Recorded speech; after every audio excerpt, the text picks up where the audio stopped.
What's poppin', y'all? Welcome back to another episode of Tee It Up. I'm your host, Pierre, P. With the Plug, Andresen. Today, we have a loaded episode for y'all. I got 5 players that I'm enjoying to start the season. I also got 5 players I need more from. And also, we will be joined by my guy, Combo from Combo's Court. And then to wrap things up, we got producer Christian coming on to talk some college basketball and standout freshmen for y'all. So make sure you stick around. I want to start off on a positive note. We want to talk about, again, some of those players around the league that I'm enjoying now. When I went and looked up or found the guys that I wanted to include in this list, I didn't want to just get the typical answers, right? I feel like when you talk about players who are starting off really great, there are a bunch of names that come right to mind that everybody would say. So I went and did the extra digging, and I went into my basketball brain of what I've been seeing through the first 10 to 11 games. And I think we got some things that y'all gonna like. The first person is one of those guys that is 50-50. Some people would automatically name him. I think some people might still kind of be under wraps, and that's Jalen Duren. Jalen Duren, to me, with the Detroit Pistons, who I believe are on like a 6 or 7 game winning streak, he started off so great for them. And the reason this is important, not just to me or for the basketball world, but for the Detroit Pistons, is I posed a question maybe a week or so ago when they first started their win streak to Detroit Pistons fans, which was, when will it be time to go for it? And a lot of the fans had some really great answers and really good mindsets. And I believed a lot of them were saying you still want to see fully what Jalen Duren is. How good is he? How far can his game continue to progress? Same thing with Jaden Ivey and Asar Thompson. You really want to see what this core can give you before you fully invest into whatever trade piece or player that you go out and get. And I think Jalen Duren so far has answered the call where he's an all-star level center, right? He's almost giving you 20 points a game. He's getting to the free throw line 6 times a night. He's making them at a 84 to 85% clip, which is career numbers in both categories. He's a monster on the offensive rebounds. He's getting like 4 to 5 offensive rebounds a night. We know what those extra possessions are going to do for the Detroit Pistons. And so I've loved everything about him this year. I think a lot of the things that was intriguing about him coming out of Memphis and that one and done year, we're starting to see get put together. And if this is going to be the player that we're getting for, the majority of the season on a consistent basis, I think, number one, the Detroit Pistons are looked at as a higher team than a lot of us anticipated, including Pistons fans themselves. And I also think this is a team that's starting to shape up to be one of those teams that should invest in a trade or in an avenue that would allow them to acquire another high-level talent to put them in that higher tier. I think we look at the Detroit Pistons as one of those teams that's a solid, good team, a playoff team. But I want to see them soon, go and put themselves in a position to be a team that can go to a conference finals or, go to the NBA finals because they have some key ingredients there. But I'm not mad at Detroit Pistons that continue to want to see the rest of this young core grow. The Detroit Pistons are 6 points better when he's on the floor. Again, he has a 23% usage rate, which is a career high. Offensive rebound percentage is at 16.7, almost 17%. So that's a career high for him as well. And then the last thing that I'll say about Jalen Duren, I think it's always incredible when your star player has chemistry with a guy.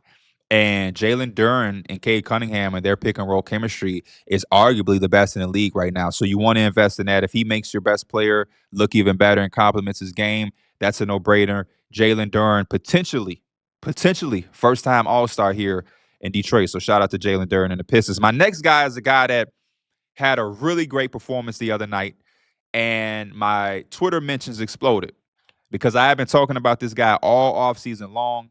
They even went and shout out to the Enjoy Basketball team. They dug up some old tweets of me from years ago before he was even in an NBA. I'm asking my Knicks, go get this guy. Trendon Watford.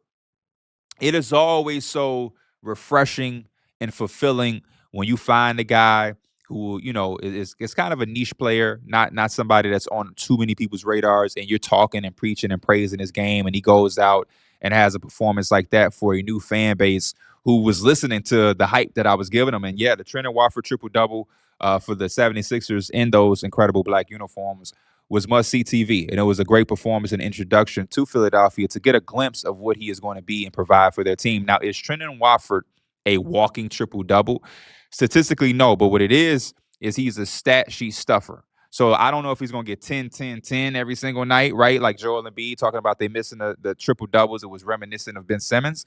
But I do think Trendon Watford is going to be a Swiss Army knife that can complement, a lot of this team, and especially in that front court next to Joel, being able to pass the way that Trendon Watford passes, being able to run in transition. Right now, he's shooting the ball like no other, playing out of a pick and roll as a screener or as a ball handler. The IQ level that he plays at for a guy at his position, I really love. And I think through these first 7 or 8 games he's played, because he started off with an injury, 76ers fans are getting a real good glimpse.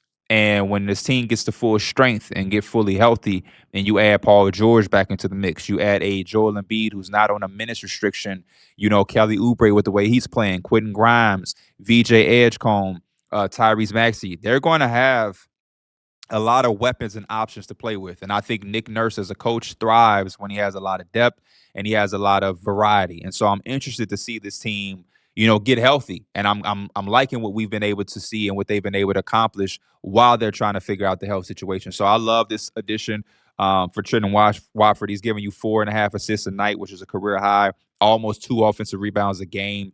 The rebound percentage and assist percentages are a career high. And he knows his strengths and he knows his weaknesses. And I think those things being able to come together and complement, again, a Maxey and Embiid, it only gives you more options to play with. And I love the way that their offense is playing when you have Embiid out there, but also now having another front court player who can pass and make decisions. And you got Edgecombe and Maxey and their speed running around everywhere. When we are able to see Paul George rejoin his team, I am very intrigued to what this could look like. And so hopefully we get that sooner than later. Shout out to my boy, Trendon Watford, baby. Next, a guy that, again, is in the same realm as Trendon Watford with a little bit of do it all, stuff the stat sheet a little bit, but doing it at a more higher level. And that's Deni Avdija for the Portland Trailblazers, as a guy who has, claimed the Portland Trailblazers this year and has become a Portland Trailblazer fan. They're my Western Conference team. He has been more than anything I could have ever imagined. I think a lot of us loved Deni when he first went to Washington as this defensive point forward guy who can make some plays and on any given night can give you about 18 or 20. So to now see him kind of jump into this new level of play where he's a 25-point scorer per night, and though it is the first stretch of the season, I'm not going to lie to y'all, I believe some of the things that he's doing and the numbers he's putting up is sustainable. Now, I know how hard it is to be a legitimate 25-point scorer, but even if he's not, I think he will hover right around that area at 23 or 24. And then he's giving you the 7 rebounds and 5 assists. This has been one of the things that has always been intriguing about Deni, is his do-it-all ability. And now that he's doing it with the ball in his hands a little bit more, being aggressive, putting his head down, knocking down 3-point shots, knocking shots down out of isolation. He's 39% from 3 on spot-up 3-point looks. If you told the Wizards this is what he was going to be doing, I think they don't make that trade. He's also shooting the 3 well, like I said, in isolation, 41% on 3-point shots in isolation, which, again, is another part of his game that I don't think a lot of people were buying into. And then 27% usage rate, 22.7 assist percentage. These are, again, going into the Swiss Army knife, do it all. But being able to do that while still giving you 25 points a night. And I think it complements exactly what the Portland Trailblazers and what they're trying to do as well out there in Portland. And then down to our last 2 guys, we got to mention this guy out there in OKC. I believe we were supposed to get him on the show. Hopefully that can still happen in this next offseason, because he's going to be a busy man this summer in the playoffs. Ajay Mitchell, he's more than doubled his shot attempts from 5 to 13, almost tripled his shot attempts. He is almost tripled his points per game from 6 to 17. His usage rate and turnover rate. His usage rate is higher, but the turnover rate is lower, which is always incredible. And then he's been incredible in transition. He's 71% from 3 in transition and also 71% on 2s in transition. So the guy can barely miss. And he's shooting 85% on isolations. Though it's only 8, a small amount, you still got to give him praise there. And then to wrap up the players I'm enjoying, I want to give some love to Cole Anthony. I think he's doing his thing out there in Milwaukee off of the bench. He's 11, 5, and 3 off the bench. Assist percentage is at 36%, which is a career high by far. There are plus 2 points when he's on the floor. And I believe when the playoffs come or deep in the stretch of the season, Cole Anthony is going to have one of those 30-point games that my Knicks are very familiar with from his Magic days. We'll give you our players we want more from after this break. After wrapping up the players that I'm enjoying, we got to transition into the players I need more from. I want to say I got love for all of these players. That's why I want more from them. When you like a player, you got to hold them accountable, and these guys are a lot better than what we've been getting so far. First and foremost, I want to start with a guy that I think a lot of the things that's been going around with his team kind of took some light off of him because the best players spoke out, and that caused a whole distraction with everything, which is Jaren Jackson Jr. The Memphis Grizzlies have been dealing with things with a new coach, Tomas Isolo, and his offense and his substitution patterns and everything like that. And when Ja came out publicly and said what he said and they had their rift or whatever, a lot of it became, what is Ja doing? Is Ja interested? Ja's disinterested here. Ja this, Ja that, Ja that. And I think a lot of people kind of hovered over the fact that Jaren Jackson also isn't playing his most inspiring basketball. When I tune into the Grizzly games, Jaren Jackson doesn't always look like he has high interest. And it's no shot or nothing against him when I'm saying this, because in order to be interested, you have to be excited about what you're going into when you come to those games and you get to the arena. And so far through the course of the season, I'm not sure that he's getting that. He's taken a lot less shots, which when you talk about losing a guy like Desmond Bane, you would think more shots would be added to his profile. The minutes obviously are a thing with the substitution patterns and everything like that. Though Jaren Jackson never was some crazy minute player because of the foul troubles he's always dealt with, the substitution pattern sometimes could get in the way of the rhythm. And then the overall offense. I think the offense has limited Jaren as an offensive player, especially coming off the last 2 years where I felt like he kind of made a jump into showing us the type of scorer he can be. We all love the fact that at his size, he can space the floor and knock down perimeter shots. But over the last few years, he's shown us that he can bring the ball up. He can get downhill with a head full of steam. He can do his thing in certain isolation looks. He can be a walking mismatch, taking big guys from the perimeter and then exposing little guys on the block. And so if you mix all of that, you would get the certain production that we got over the last couple of years, the same production that made him an all-star level player just last year. And so far, we're not getting that. This is the lowest shot attempts he's had in his career since his rookie year. His third year, he had low shot attempts as well, but he only played 11 games that year, so I'm not going to count that. He's playing less minutes, like I mentioned, but he's also averaging more fouls, which I think is something he has to work on as well. This has always been an issue that's kind of hovered over him in his career, as great as a defender he is and has been with a former defensive player of the year. The fouls have always kind of hindered him a bit. And like I mentioned before, overall offensive role too simplistic. I think he and the coaching staff have to do something about it. And more so than ever, with him being a 50 million man after this year with his new extension, I just think it's a little unacceptable to have him kind of playing the role that he's had. And I felt like coming into the season, the idea was to have him more featured, right? We got rid of the no pick and rolls and everything from the previous coaching staff with the Grizzlies last year, and it was looked to want a highly featured job in Jaren. And if you're not doing that, then I don't know what you're doing. And if this continues, like I mentioned on Numbers on the Board to my co-host, would this open him up to being maybe a potential trade target?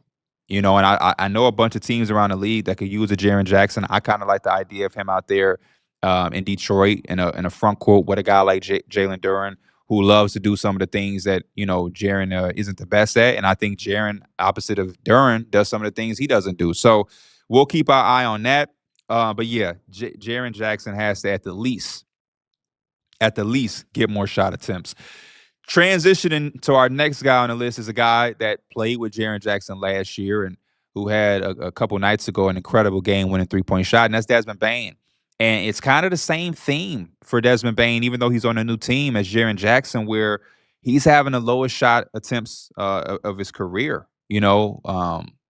Since his rookie year, rather, Desmond Bane. He's also shooting the lowest three-point attempts in his career since his rookie season as well. And obviously we know he wasn't nearly playing as much his rookie year as he is now. 29% from three. He's never had a season in his career below 38%. 14 points per game is the lowest of his career since rookie season. He's also fouling a bunch, averaging 4 fouls a game. The Magic are almost, a -1 when he's on the floor offensively. And so they got to figure something out in Orlando. It's a lot of talk about is Jamal Mosley on the hot seat? Will he get fired? This and that. I think they have deep-rooted issues that they need to address. Desmond Bane already in this short stint of the season has 3 games with less than 3 threes attempted. The fact that he's not even getting them up is an issue to me. And that this is now consecutive years where the Magic went out and got guys who we deemed as an NBA community as shooters, 3-point shooters. And not only are they not making them, they can't really attempt them. And so to me, there's some sort of problem. Part of it is coaching. I think a part of it is the roster construction and the mentality that the rest of the roster is playing with. And so, again, when you invested as much as they did into this Desmond Bane trade, you want to see a lot more production. And again, it's one thing for a player to have a tough, cold streak to start the season, maybe not knocking down certain shots that you normally make. Guys go through slumps all the time. But for him to not be getting the shots up is the most head-scratching thing. And I'm talking about cutting things in half. I think he shot almost 8 threes a game last year, and to now drop to half of that at 4 is a bit concerning. And I know if the Magic want to have the success that a lot of them thought that they were projected to have coming into the season, Desmond Bane is going to have to give them more than 14 points per game. He absolutely will. But hopefully that shot that he hit against the Portland Trail Blazers could save the season and maybe give this team some new added energy and a boost. Another guy who's struggling with shooting, and a lot of this is shooting early out for guys, is Cam Johnson of the Denver Nuggets. Cam Johnson, I give benefit of the doubt too. I still do, and I will, because I do think overall he's going to be a factor late in the season and in the playoffs where we start to see some of these things turn around. But boy, I'm still watching and waiting for him to kind of figure the things out shooting wise in Denver. You look at a lot of the looks he's getting; they're a lot clean and easier makeable shots than he was getting in Brooklyn, in my opinion. And I know it's eating him up because I went back and rewatched a lot of the shots that he's getting and a lot of those wide open ones unguarded. And you can see his expression and his body language after he missed one. He's ready for that hot streak. He's ready to have that game or that stretch where he's shooting, 12 of his last 17 from 3, because he's due. He's due for that type of streak with the way he started the season. Just to give y'all some background, he's shooting 2 of 18 on unguarded catch-and-shoot threes at 11%. If you know anything about Cam Johnson from when he first got into the NBA or even before that at UNC or Pitt, whatever, Cam Johnson, one thing he's going to do is make some 3-point shots, especially unguarded ones. This is kind of, uncharacteristic, which is why we're not totally panicking. And it's with the Denver Nuggets, who are still maintaining. And they really acquired him and are going to look for him to be able to take advantage of these opportunities again during the playoffs when they're trying to make their run to another NBA Finals appearance. But that's still a concerning number that I definitely want to see, kind of switch up sooner than later. Overall, he's shooting 6 of 31 on catch-and-shoot threes at 19%. Again, just very uncharacteristic. He's averaging 8 points on 37% from the field, 23% overall. And again, it's a new role, new team, new system. He's shooting almost half the shots he was attempting with the Nets. Obviously, more mouths to feed in Denver than in Brooklyn last year. I think he was around 14 shots per game. Now he's all the way down to 7. So we're going to give him some time and some grace. The team is still having a certain level of success. So again, they're not, too much worry or panicking. But again, you want to see Cam Johnson get acclimated as soon as possible with the Nuggets, because his addition could help them propel back to where they want to go, which is the mountaintop. A next guy, again, the shooting. Derrick White out there in Boston. This is a guy coming into the season some people were saying could take an all-star jump, and I'm not even mad at those people, because Derrick White over the last few years has definitely been one of the most, underrated role players or best role player around the entire NBA. And I think a part of it is just the role and the comfort level. The last few years of him becoming the most high-valued role player was him being, a complimentary piece to Brown and Tatum, and now being one of those heavily featured guys, career high usage rate, career high shot attempts. A lot of the numbers have fallen. The catch and shoot threes have plummeted. He's shooting that at a 25% clip, 3 of 52, 7 of 21 on unguarded looks at 33%. And last year, he shot on catch and shoot threes 41% clip, and on unguarded threes, he shot that at a 45% clip. So I think he's being overtaxed. I think the scouting reports from opposing teams have him more of a priority, and because of that, we're seeing some things there that are hindering him just a little bit. But those are some guys we want some more from. We'll be right back with our guests after this break. Now let's show some love to our sponsor over at DraftKings. By now, y'all should be in tune with Pick6. It's a very simple situation. You're going to have 2 or more picks, and you got all different type of statistical categories, rebounds, points, assists, and you're picking more or less. Very simple, more or less. For tonight's games, I have 4 picks for y'all that I hope can hit and be really, really nice. First off, we have Luka Doncic and the Lakers facing up against a tough, gritty defense out there in OKC. I'm still going to side with Luka Doncic and take more of his points. Luka all year long has had an answer for every single defense he's faced. He is a walking 30-plus points right now, walking 40 points if you want to say. And I believe when the Lakers play against teams like OKC, that kind of takes everybody else away. Luka does a really good job of making sure that he keeps the team and the game kind of close, so within arm's reach, by just taking over. Typically Luka likes to facilitate and find his shot as well and keep, the defense honest with a little bit of playmaking and scoring. But I think against a team like OKC, you'll start to quickly see Luka put his foot down and say, you know what, in order for us to have a chance to win and stay in this game, it's going to be me having to have another one of those 30, 40-point triple-doubles. And so I think OKC is going to have some good stops here and there. They might have a couple of good options to put on Luka to try to slow him down. But I think ultimately Luka does what the Don does, and that's scoring. So for the points, Luka Doncic against the OKC Thunder. Again, we are taking more. Next, we are staying a little bit on the West Coast, not necessarily with the Clippers, but one of their opponents. We're going Nikola Jokic more on his rebounds. Jokic has been almost a walking triple-double this season, and one of the things he's done really well is rebounding basketball. I think this continues against the Clippers. He is a guy that, is always going to get you 12, 13 or so rebounds. And I think one of the things about Jokic is the fact that he does so many different things, but he's starting to play, I don't want to say starting, but he's always going to play a little bit closer to the basket. And I think the Clippers can be a little bit vulnerable, may give up some of that. Zubac does like to turn it up a little bit against Nikola Jokic. This matchup sometimes feels a little personal. I get it. He's the best center in the game. You want to come out and make a statement. But overall, he's just too much to keep off of the glass. And I believe with some of the three-point shooting early on from the Nuggets, it'll open up a lot more of those diving lanes for the times that he does have to crash and get his hands on those offensive rebounds. Second possessions are really good for the Denver Nuggets, and Jokic knows how to get them for them. And then third, we have Jalen Johnson from the Atlanta Hawks going up against the Sacramento Kings. The Hawks have kind of been playing some good basketball as of late. They have no Trae Young. And so without Trae Young and even Nickeil Alexander-Walker, the ball ends up a lot in Jalen Johnson's hands. He's kind of operating as a point forward, and he's been thriving there. And so I believe with the basketball being in his hands and him putting pressure on defenses by being a driver and constantly in attack mode, it opens up a lot of those passing lanes for him. And you got a guy like Kristaps Porzingis who can stretch the floor for him. They can have a little bit of a two-man game.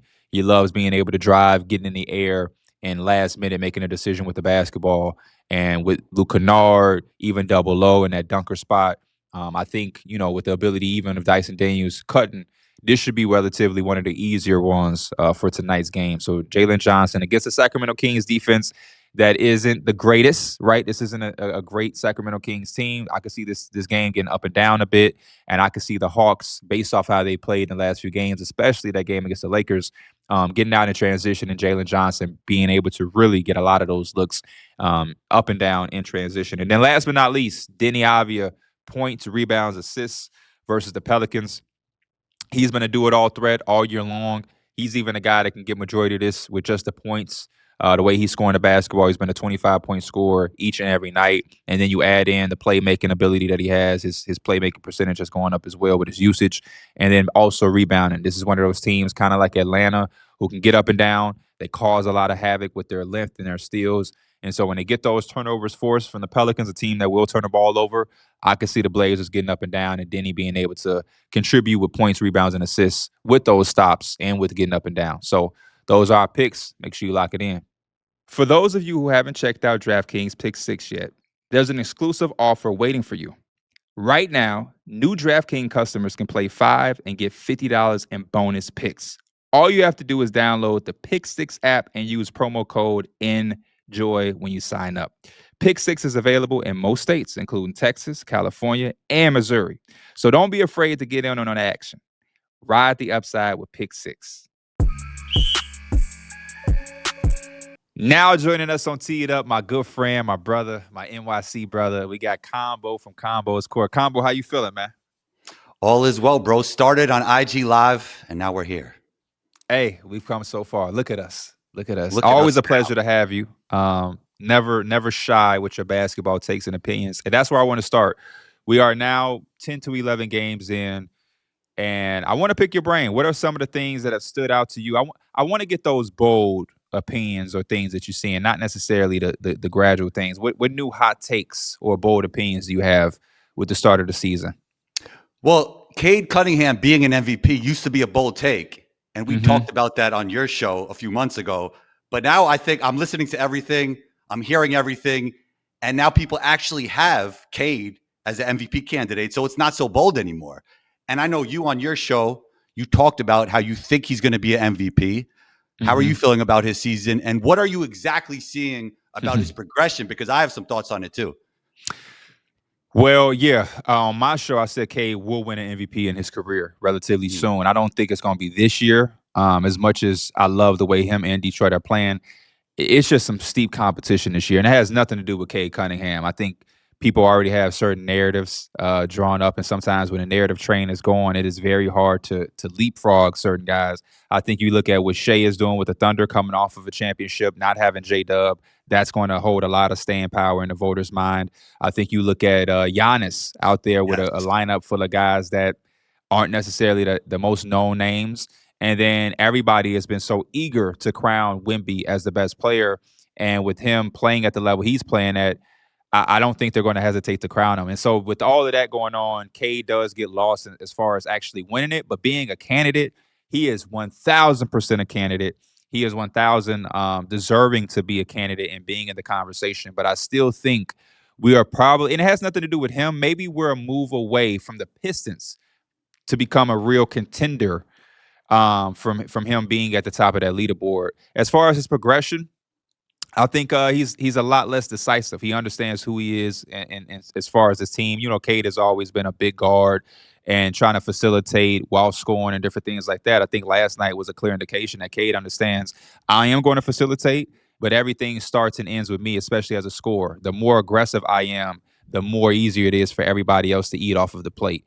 And so I think he's actually figured out that balance, and everything is starting to fall down the ladder for the Pistons, and everybody's operating off of him. They go as far as he goes. We say that terminology a lot in basketball and sports, but I think he really is the embodiment of that for the Detroit Pistons. What about you, though?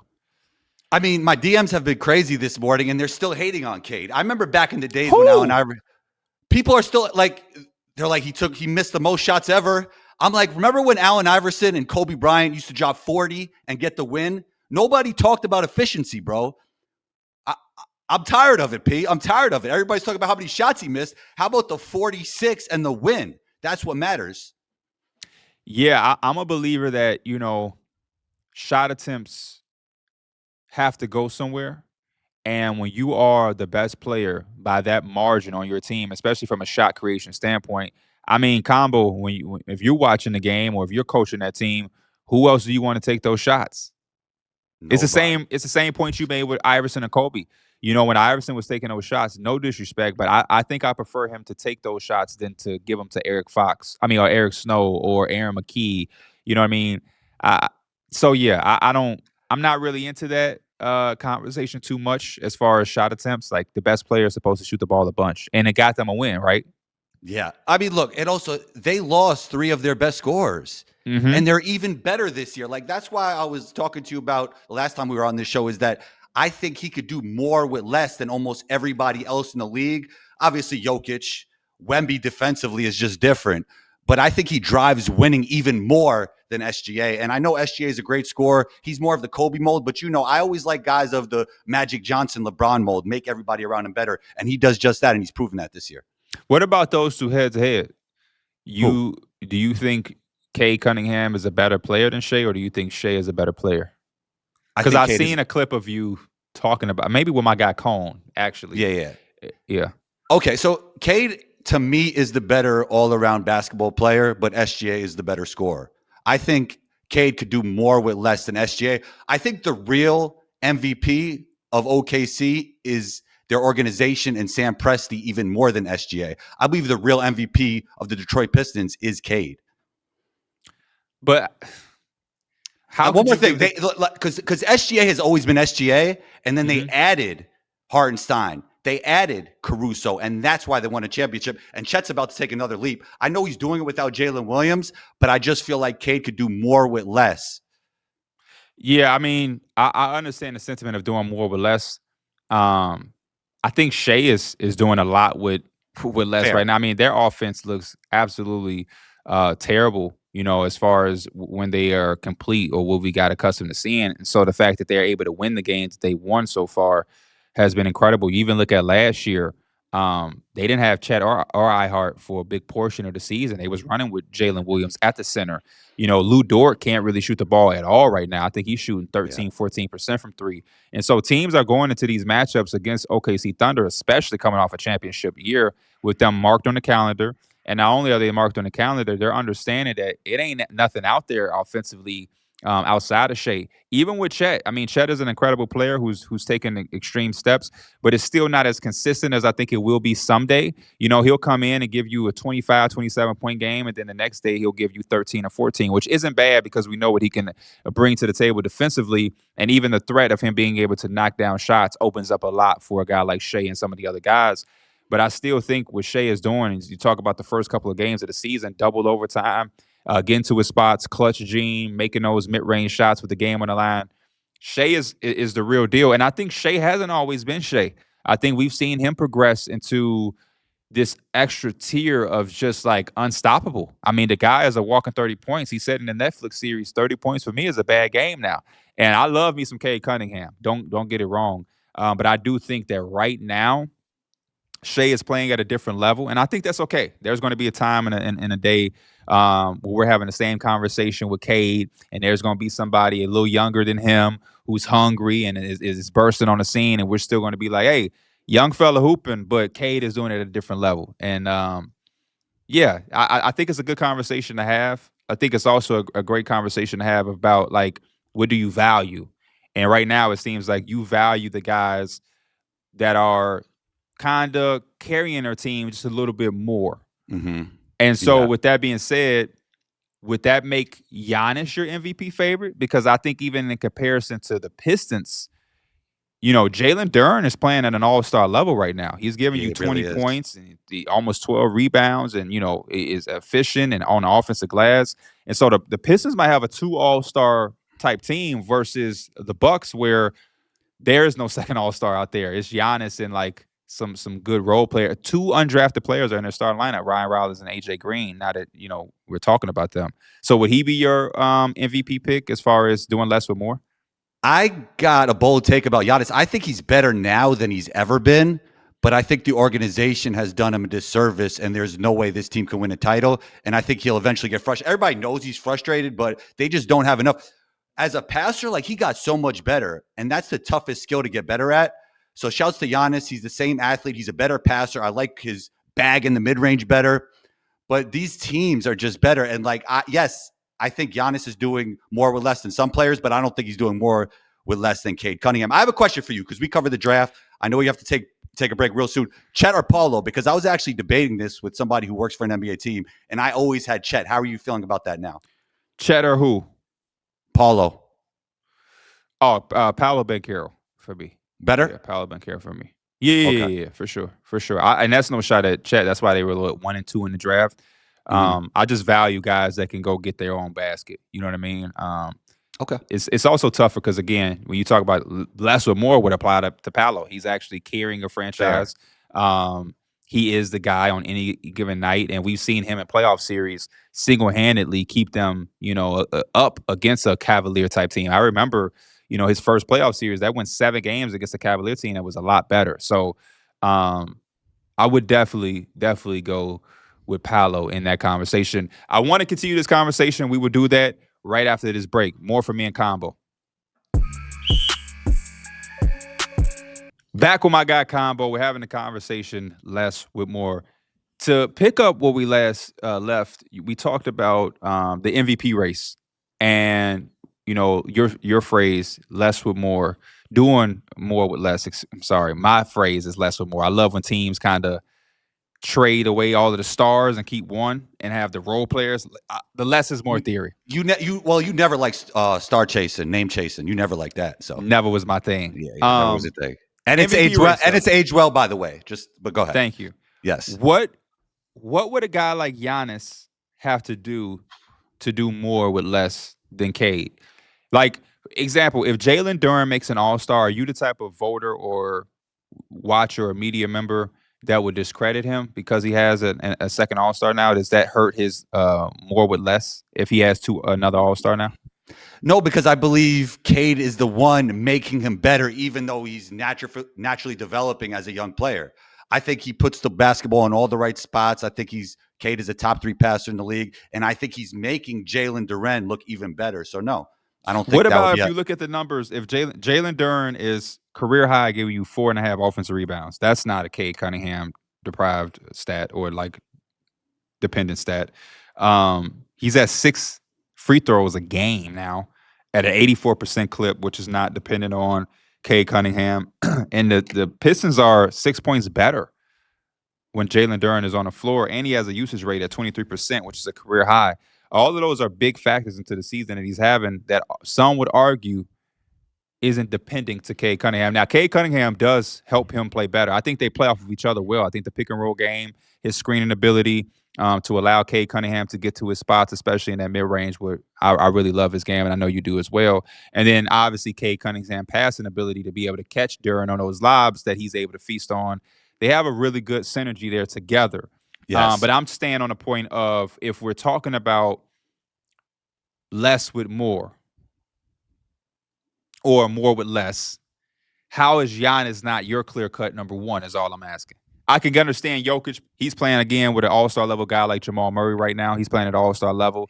You could say Shea has Chet. But then if we're agreeing that Jalen Duren is all-star level right now with the Pistons, wouldn't that make Giannis the one who is doing the most with the least? As much as I said Giannis became better as a passer, I truly believe that Cade Cunningham is a supercomputer, like a Jokic, like a Jason Kidd, like a Magic Johnson. And I think that's what separates him from Giannis. Not even saying he's the better player than Giannis, because Giannis is still excellent. And I don't think they built around Giannis great. Everybody knows that. Giannis knows that. He was almost in New York already, right? Another thing, speaking of New York, you give Cade Cunningham, Jalen Brunson supporting cast, they win the championship last year. I don't know, man. The Thunder almost won 70 games. They look like they were the team that was destined. I think they win the championship. They definitely make the finals. But that he wouldn't be the player that you hype him up to be then, from your perspective. Well, then he'll be doing more with more and win a championship. Right. He would be more and more. So you probably wouldn't like him if he played for the Knicks. It's not that. I think he would make all those players better. On top of that, he's a better fit defensively with Cat. And then I think Cat would be even better on pick and pops when you're playing off Cade. Listen, I love Cade Cunningham. Yeah. I'm just not the guy. Because if we do that, we could rewrite history. You know what I mean? There's so many players. If we put here, if we put there, if I gave Jalen Brunson to the Thunder, Jalen Brunson wins a championship. Like, you know what I mean? Like, they had one of the best supporting casts out there. Well, they're a little bit worse defensively. That's fine. I mean, the Knicks weren't that good defensively and made it to the Eastern Conference Finals with a chance to get to the finals with Cat and Brunson.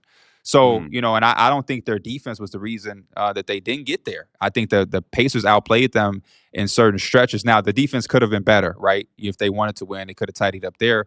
But I think the Pacers just outplayed them as a better basketball team, as they did everybody besides the Thunder down that stretch. were the Pacers actually better, or they just gave the league an entirely different look? I think that was a big part of it too. I think they were better. I got to give Okay. them credit. The timely Yeah, you have to give him shots credit. that Rick is a guys like genius, by the Aaron, way. Not to he cut you is, off. Yeah. he is.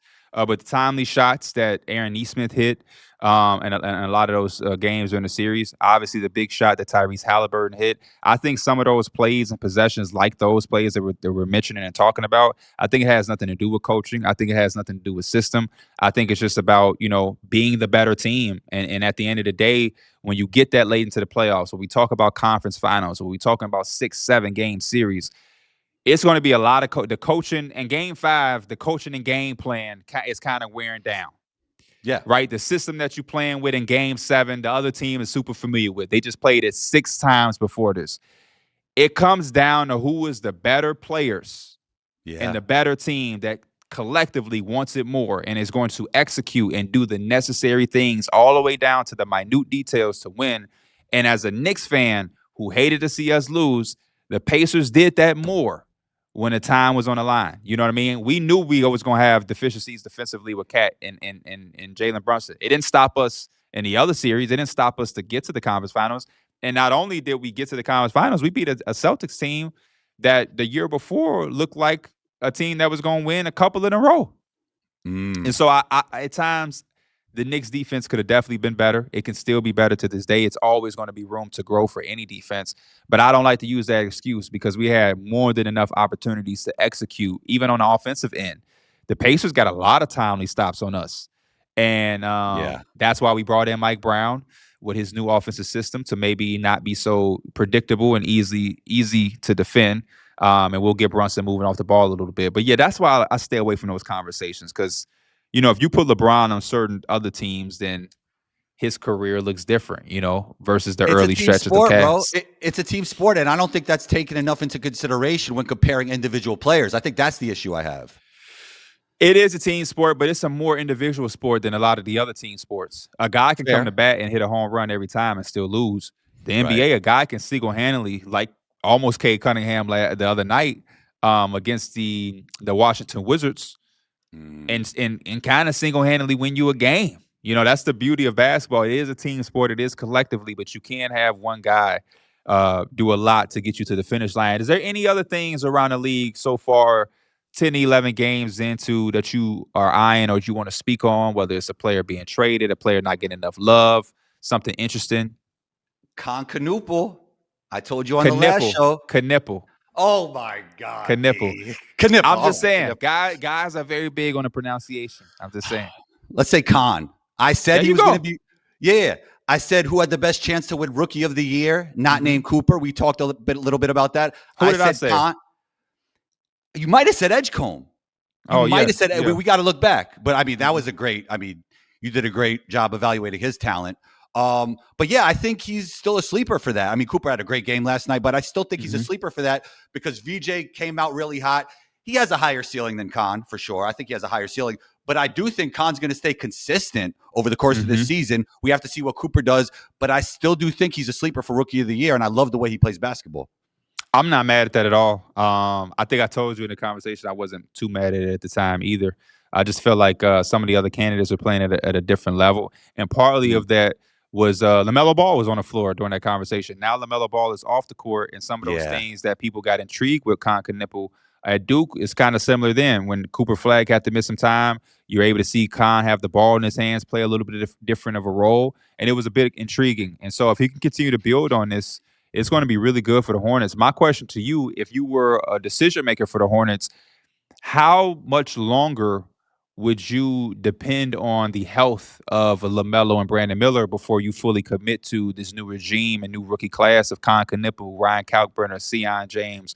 Those new class of rookies have come in and competed really hard for the Hornets. I think you can make it all work. They're all on the same timeline in a lot of ways. I definitely would have moved off Brandon Miller. I always loved his game since college. And LaMelo Ball, I mean, he's underrated at this point, even though he's constantly injured. We know availability is the best ability. But that guy is too talented to give up on at this point. And I would try and make it all work together. I would not trade them. Is that what you're thinking? Like, is that what a rebuild would look like, trading Brandon Miller and LaMelo? I'm not saying they're already in a rebuild. So yeah, exactly. Rebuild the rebuild. Exactly. But I'm just thinking about like if the best part of Knuppel that you personally are loving is without LaMelo. Mm. And, I feel like it's hard to pivot and kind of construct this team because you're counting on LaMelo and Brandon Miller to be there, but they're not there. So how do you go about your rebuild if the guys you're building around constantly aren't there? And the timeline from an age perspective isn't, all the way messed up. But LaMelo Ball is a max contract player now. He's making a lot of money and absorbing a lot of the cap. And so, you got to think of ways like that. He's off of the timeline because they're still on rookie contracts. So that's the only reason I bring it up. I'm still a LaMelo Ball fan. I still want to see him healthy and out on the floor because when he does play, he is must-see TV. But I'm thinking from the Hornets' perspective versus me as a fan, paying that amount of money and constructing the team around a guy who consistently isn't there at some point has to be concerning because they keep saying, "Man, we will be better. We'll take these steps. We'll build culture." It's hard to build culture without the player combo. My guy, I appreciate you for stopping in. Great conversation. We got to have you back soon. We'll be back after this break. Now joining us on the show, fan favorite producer Christian. Christian, my basketball schedule has been so crazy. I've caught a little bit of college basketball, but not as much as you. Every time I log on to Twitter, I see you talking to Storm. So give me some rundowns. I'm going to give you some things that I want you to answer. Number one, I want to go over 5 standout freshmen for you. I mean, got to start with the big names, obviously. AJ's looked really good. Darren Peterson's looked really good. Cam Boozer had a not-so-great game, but still you can just see the way he impacts the game, and he's going to be still just great this year. But, I mean, Koa Pete against Florida was absurd. Caleb Wilson against Kansas was maybe my favorite. And then Neo Avdija on Virginia Tech, that mixtape from his win over Providence, that went viral. So those are the 6 that jump out. But, I mean, there's been so many good players. Yeah, man. Avdija did his thing. I like him. I really do. I just hate how our culture would like draft him. I was seeing people say after one game, which was not his first game, which is my issue because I've seen his first game as well. I think he had like 9 points or whatever. It's like all of a sudden we talking top 4. People ask me, is he gonna be top 4? He's the next Luka, and it's like, bro, if we can't have these thoughts, then we got to make sure we don't have him now because we get caught up and we fail our prospects. But I do like what I've seen from him, and I hope that he can keep it up. Because if you take him and what he could be, and he does that at a consistent level, then we do have somebody added into the top 5, and the more the merrier, the more the better. I like Nate Mint and some of the things I've seen from him as well. What about just overall talent, not necessarily exclusive to freshmen, who are just some of the top 5 players that you've enjoyed to watch and have had some great starts? Don't even have to be draft prospects either. That's one of the things that I love about you and some of the conversations we're able to have is not just centered around who can be an NBA player, but who's good college basketball players. Yeah, I mean, the teams, there's so much talent in really good teams this year. It feels like a really special year in the sport. Some teams that kind of jump out to me without big NBA names, UConn is one. I know we haven't seen Braylon Mullins play yet, but like they look really good. Florida has Tommy Howe, so he's a first-round pick in my eyes, but Florida, I still want to see what it's like to have those new guards in the mix.